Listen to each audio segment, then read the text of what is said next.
Justement, pour faire un premier bilan de cette première journée du sommet de la francophonie, on va retrouver en duplex depuis le Sénégal Linda Giguère. Bonjour Linda. Bonsoir. Alors où en sont les transactions, les discussions pour désigner le nouveau secrétaire général de la francophonie ?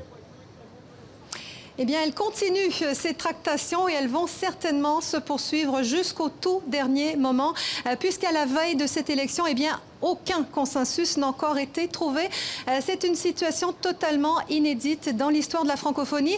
Et pour cause, j'ai envie de dire, parce que la grande nouveauté cette fois-ci, c'est que les candidats ont mené une véritable campagne médiatique pour tenter de séduire les chefs d'État. Ils ont présenté leur programme, ils ont fait des tournées dans les pays francophones, mais aucun candidat, semble-t-il, en tout cas, n'a le profil idéal pour succéder à Abdou Diouf. Autrement dit, il faudrait être un ancien chef d'État africain, élu démocratiquement et ne pas s'être accroché au pouvoir. Alors il faudra bien, malgré tout, trouver un consensus et c'est certainement de l'Afrique que viendra ce consensus puisque l'Afrique, c'est le poids lourd de la francophonie. En tout cas, sachez, Xavier, qu'à l'heure où je vous parle, la désignation de Michaëlle Jean, la Canadienne, qu'on disait acquise, pratiquement acquise en début de semaine, elle était favorite, eh bien cette désignation est loin d'être acquise ce soir.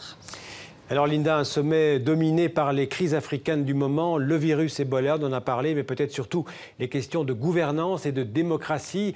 Linda, j'imagine que l'exemple récent de la chute de Compaoré au Burkina est encore dans tous les esprits, comme l'a rappelé tout à l'heure, on l'a vu, le président Hollande. Oui, François Hollande a été très offensif dans son discours sur le thème de l'alternance.